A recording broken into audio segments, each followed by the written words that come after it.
अच्छा, ऐसा ना कहें कि पूछते ही नहीं है। पिछले साल इन्होंने 4 अरब रुपए के चालान किए थे पंजाब में, ठीक है। ठीक है। इस दफ़ा जो रेवेन्यू आ रहा है ट्रैफिक पुलिस के पास वो 8 अरब है। चालानिंग डबल हो गई है। चालान जो पहले 200 का होता था 2000 पर कन्वर्ट कर दिया है। तो ये तो लोगों को पूरी दुनिया में जो ट्रैफिक निज़ाम की बेहतरी के लिए लोगों को जुर्मानों का चालान का खौफ होता है। आपको पता है कि 3-3 लाख रुपया जुर्माना भी है दुनिया में। तो कोई सोच भी नहीं सकता कि यार मेरी तो पूरे महीने की तनख्वाह है वो चली जाएगी, तो लोग एहतियात करते हैं। यहाँ ऐसी एहतियात नहीं थी। कम उम्र बच्चे जनाब लोगों ने अपने नौकरों को मोटरसाइकिल लेके दी थी, और यार क्या थी, क्या 200 तो चलान ही करा सी ना, खैर है। तो वो अब 2000 पे आ गया। तो ये अच्छी अलामत है। लोग कहते हैं जी गुर्बत है जी, भाई गुर्बत है तो फिर मोटरसाइकिल ना चलाओ, अपने आप को खतरे में तो ना डालो यार। अगर आपकी जिस्म की हड्डी जान से तो हड्डी पसली टूट गई तो 6 महीने के लिए आपको घर बैठ के खाना पड़ेगा, फिर तो गुर्बत डबल हो जाएगी, 4 गुना हो जाएगी। तो इस पर थोड़ा सा मेरा ख्याल है कि हमें एहसास जिम्मेदारी खुद बेदार करना है।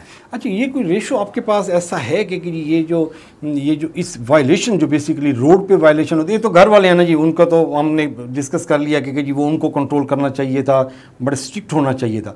उसके साथ साथ जब वो रोड पे जाता है तो वो जो पोजीशन उसकी है, वो जितने जुर्माने सख्त हो रहे हैं, जितने वार्डन्स की ड्यूटी हो रही है, उससे रेशो की कम हुई है या वो वैसी की वैसी है? ये आप देखें ना, दूध वाला उसकी बाइक्स जो चलाता है माशाल्लाह, वो उसने 4 डब्बे 2 इधर लगाए हुए होते हैं, वो जिस हिसाब से वो चला रहा होता है, तो वो वैसे की वैसी चल रही हैं। देखिए कुछ चीज़ें ऐसी फिटनेस का सर्टिफिकेट का मोटर बाइक का वो ऐसे हिल रहे होते हैं और वो भगाई जा रहे होते हैं। देखिए इंफ्रास्ट्रक्चर और रोड इंजीनियरिंग के मसाइल अपनी जगह। अब आपने दूध वाले की बात की, हमारे वसेब में हज़ारों लोग अपने बच्चे पाल रहे हैं दूध बेचकर। तो मैं आपको बड़ी मज़ेदार बताऊं, सर्दी में ना हमारी कॉलोनी में जब दूध वाले आते हैं मैं उसको रोकता हूँ खुद। मैं कहता हूँ अस्सलाम वालेकुम यार, ये बता जब तू सुबह घर से निकला तेरी को माँ बहन बेटी वो हैं घर में, उसे क्या थिया? मैं क्या उनमें से किसी को ख्याल आया यार तुझे सॉक्स पहना दे, तेरे जुराबे पहना दे, तेरे हाथ पर ग्लव्स लगा हो, तेरे शीशे लगे हों। तो ये पूरा साइकिल है, घरों से माएँ बहनें बेटियाँ। अब दूध वाले की आपने बात छेड़ दी तो मैं उससे कर रहा हूँ कि वो हमारे सिस्टम का अहम हिस्सा हैं। अब तो टेट्रा पैक आ गए, ये कंपनियां आहिस्ता आहिस्ता अपनी जगह बना रही हैं, लेकिन उस अंसर को आप हटा नहीं सकते। तो हिफाजती इकदाम कर लें, खुद को बेहतर कर लें, खुद को एक कम से कम इस बात पर आमादा कर लें कि यार मैंने जो है कवानीन की पाबंदी करनी है, तेज़ी से नहीं जाना, 10 मिनट लेट हो जाऊँ खैर है, तो फिर ही काम होगा। तो एजुकेशन इंस्टीट्यूशंस, इसमें भी आपने बहुत सारी यूनिवर्सिटीज़ में कॉलेजेस में वो सेमिनार्स किए, उसका कोई आउटपुट मॉनिटरिंग कोई सिस्टम है किया हुआ है आपने कि जी इतना अवेयरनेस हो गई है, लोगों का इंटरेस्ट लेवल पहले वो नहीं होता था जब कॉलेज में जाते हैं, क्योंकि कॉलेज या यूनिवर्सिटी के स्टूडेंट्स जब आप कुछ चीज़ प्रेजेंट कर रहे होते हैं, आप थ्योरी या आइडिया, तो वो उनका वो लेवल वो नहीं था, लेवल ऑफ इंटरेस्ट वो नहीं था। लेकिन अब वो बड़े शौक़ से सुनते हैं कि यार ये बड़ी ज़बरदस्त बात है, हमारी ज़िंदगी के बारे में है। तो ये कंटिन्यूसली इंफॉर्मेशन डिलीवर करने के बाद ये कुछ चेंज फील हुई है? नहीं, ये शौक़ से कोई नहीं सुनता, इस मौजू को समझते हैं ये बोर मौजू है। कभी हम जाते हैं यूनिवर्सिटी कॉलेजेस में तो हम बॉडी लैंग्वेज से अंदाज़ा लगा रहा होता है कि यार ये टाइम पास करे सर, खाने आ गए हैं। तो ये माँ की बात की बहुत अहमियत है। देखें, मैं बच्चों को हमेशा जाके बताता हूँ कि यार अब तुम्हारी जब छुट्टी का टाइम है ना, तो तुम जहाँ भी हो, तुम्हारी वालदा जो है ना, कम से कम उसकी नज़रें घड़ी की सुई पे लटकी हुई हैं कि अब बेटा आने वाला है, फ़लाँ जगह पहुँच गया होगा, फ़लाँ जगह पहुँच गया होगा। लेकिन जब नहीं पहुँचता तो फिर उस पर क्या बीतती है। तो माँओं का बड़ा अहम रोल है। इंस्टीट्यूशन में जो मर्दी लेक्चर्स दे रहे हैं, कुछ कर लें, जब तक आप घरों से आगाज़ करेंगे, बच्चों को बताएंगे नहीं, ये मामला ठीक नहीं होने के। अच्छा नासिर भाई, ये जो मैन्युफैक्चरर्स हैं जो मोटर बाइक्स बना रहे हैं, तो इनके लिए भी कोई सेफ्टी के पैरामीटर्स हैं डिसाइड किए हुए हैं इन्होंने कि या ये जो दिल कर रहा है, जैसे दिल करता है वो बना देते हैं? नहीं, इसमें आप देखें एटलस होंडा लिमिटेड जो है, होंडा वाला, ये मार्केट लीडर हैं।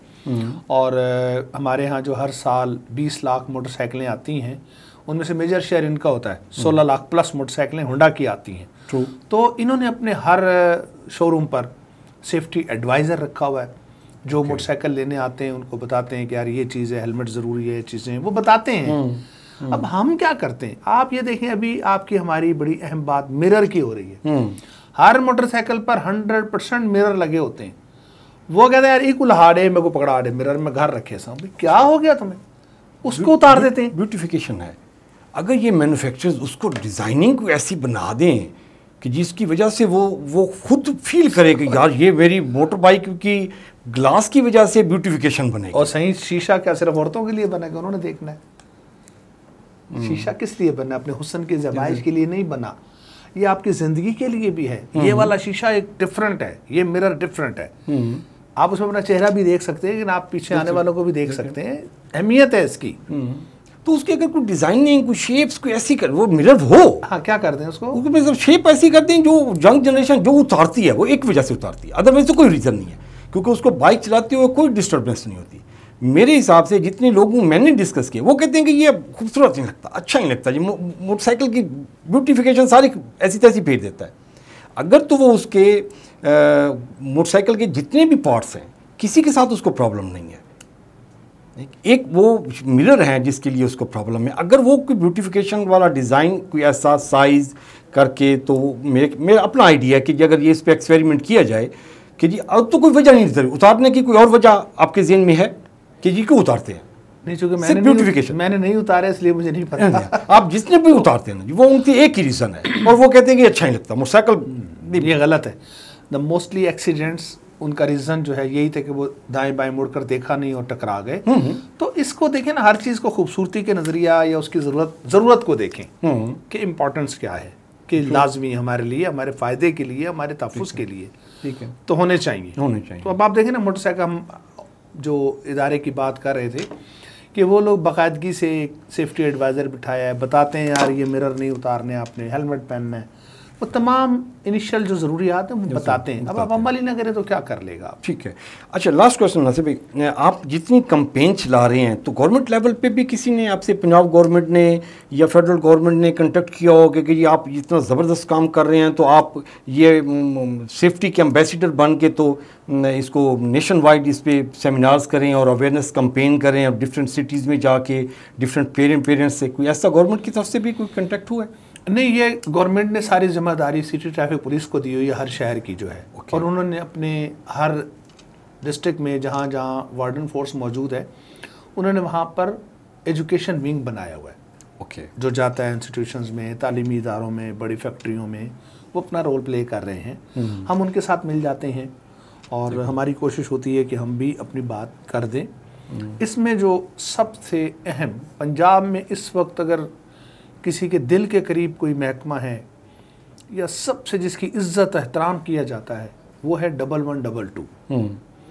आप देखें वो ट्रैफिक एक्सीडेंट से इतना जुड़ा हुआ है कि वो खून आलूद जख्मी लोगों को अपने सीनों से लगाकर अस्पताल पहुंचाते हैं। उनकी खिदमात का इस प्रोग्राम में अगर हम जिक्र ना करें तो ज्यादती है। तो वो एक्सीडेंट के मौके में पुलिस, ट्रैफिक पुलिस तो कुछ नज़र नहीं आते, सिर्फ 1122 वाले आते हैं, उठाते हैं, सीनों से लगाते हैं, हॉस्पिटल पहुंचाते हैं, घरों को इतला देते हैं कि भाई तुम्हारा प्यारा बिस्तर पे पड़ा है। तो वो उनको अपना एजुकेशन विंग बढ़ाना चाहिए, जिसकी बात को लोग अहमियत दें, जिसको दिल से एहतराम दें। मेरा ख्याल है शायद हमारे यहाँ ट्रैफिक पुलिस चूँकि चालान करती है, हमारी बेहतरी के लिए करती है, लेकिन लोगों को बड़ा बुरा लगता है ये हमारे चालान कर दिया। आज किसी बच्चे का 2000 का चालान होगा, वो एक हफ्ता ट्रैफिक पुलिस को नफरत से देखेगा, इन्हें मेरे 2000 से चालान की थे। उसको हर ट्रैफिक ऑफिसर जालिम नजर आएगा, वो ये नहीं सोचेगा कि यार इसने मेरे फायदे के लिए किया। अच्छा, मेरा नासिर भाई ये जो गवर्नमेंट लेवल पे आपको एंगेज करने का था, मेरा था कि जैसे अभी डीजी खान है, जैसे भावलपुर है, वहाँ पे ट्रैफिक वाले एजुकेशन विंग तो उनका होगा, लेकिन वहाँ पे आप जैसी पर्सनैलिटीज़ नहीं है जो इतना डेडिकेटेडली दिल के साथ, दर्द के साथ ये सारी कंपेन चला रहे होते हैं। तो वो गवर्नमेंट लेवल पे अगर आपको ये ऑप्शन दी जाए कि आपको एंगेज किया जाए कि जी आप चाहें विहाड़ी में, भावलपुर में, फैसलाबाद में, साहिवाल में, सियालकोट में, वहाँ पे जो ट्रैफिक विंग हैं, वहाँ पे जो लोकल लेवल पे जो काम कर रहे हैं उनका एक्सपोजर वो नहीं है जो आपका है। जितनी अवेयरनेस आप इस पे कंपेन में टाइम और एनर्जी इन्वेस्ट कर चुके हो, जितनी लर्निंग आपकी डेवलप हो चुकी है, वो फैसलाबाद में, सियालकोट में हो सकता है वो लोग कर रहे हों, लेकिन वो इतना पैशन और इतना उनके पास मटेरियल नहीं होगा, इतनी स्टडीज़ नहीं होंगी। तो आपको एंगेज किया जाए कि जी आप फैसलाबाद जाएँ, लाहौर जाएँ, इस्लामाबाद जाएँ, वहाँ पे जाके उन जो सोशल कम्युनिटी के जो लोग हैं जो आपकी काज के साथ जुड़े हैं, तो वो आप उनके साथ टाइम स्पेंड करें और उनको फर्दर एजुकेट करें। I am the member of district management committee traffic police की मुल्तान की जो ज़िले की कमेटी है उसका मैं मेंबर हूँ। हम अपनी तजावीज़ मुरतब करते रहते हैं। और फिर जनाब आजकल ये सोशल मीडिया का दौर है। अभी आपके प्रोग्राम कर रहे हैं, आपकी नीयत क्या है कि आपने देखा यार नासिर बात कर रहा था रोड सेफ्टी की, तो यार हम भी करें। और ये इंशाल्लाह ये पैगाम है, ये चिराग से चिराग जलेगा। तो ऐसा नहीं है, इस हर ज़िले में लोग काम कर रहे हैं। और सोशल मीडिया की कभी कोई अब हादसा होता है जानलेवा तो फ़ौरन उसकी बच्चों की लाशें दिखाते हैं, चीज़ें करते हैं, तो उससे तब्दीली आ रही है। लोगों में खौफ हरास फैल रहा है कि यार ये लोगों के बच्चों के साथ अगर ये खुदा न खास्ता हमारे बच्चे के साथ कुछ ना हो जाए। तो ये सोशल मीडिया की अहमियत और अफादियत की वजह से बेहतरी आ रही है। हर ज़िले में हर बेहतर काम हो रहा है और अच्छा होगा। आप जैसे लोग जो अपने इसको सब्जेक्ट बनाया आज आपने, आप मेरे ख्याल से 20 साल से कर रहे हैं, पहली बार आपको ये ख्याल आ गया है। तो अब आप आज नियत कर लें कि यार मैं एक क्वार्टर 3 महीने में मैं एक रोड सेफ्टी की बात करूंगा। यहाँ इस जगह मेरी जगह कोई 112 वाला बैठा हो, ट्रैफिक पुलिस वाला बैठा हो, कोई और बैठा हो। जी हाँ, ये था हमारा आज का प्रोग्राम। और नासिर भाई ने काफ़ी सारे एलिमेंट, काफ़ी सारे पहलूज़ पे गुफ्तगू की। और जो एंड है वो यही है कि जी वो वालदा, अगर वालदा जो है ना जी वो केयरफुल हो जाए और वो वापसी पे चाहे कि मेरा बेटा हंसता मुस्कुराता हुआ अपने पैरों पे चलता हुआ घर आए, तो उसको जाते हुए उसको बड़े सख्त अल्फाज में उसको डांटना चाहिए और समझाना चाहिए। तो ये पहला एलिमेंट है और आखिरी एलिमेंट है। बाकी सारे सपोर्टिव हैं इसी के साथ ही। और वो पहला एलिमेंट अगर होगा तो फिर बाकी सपोर्टिव उसके साथ जाएंगे। ये था आज का प्रोग्राम। और नासिर मोहम्मद शेख साहब, हम आपका शुक्रिया अदा करते हैं अपने अपने कीमती वक्त में से। अभी आपके साथ हमें एक प्रोग्राम रोड सेफ्टी से हट के भी चाहिए, जो आपकी बाकी जो एक्टिविटीज़ हैं माशाल्लाह पूरी दुनिया में आप शोज़ करते हैं, आप म्यूज़िक के साथ भी, और पता नहीं क्या क्या आपके शुगल हैं। दुआ है कि अल्लाह ताला इनके लिए आसानियाँ पैदा करे और इनको इस तरह हंसता मुस्कुराता और तवाना रखे ताकि ये दुनिया के लिए और ज़्यादा काम कर सके। Sir once again thank you. ठीक है नाज़रीन कराम, अपने और अपने प्यारों के ख्याल रखिएगा। मुझसे इनको इजाज़त दीजिए। अल्लाह ने के बाद।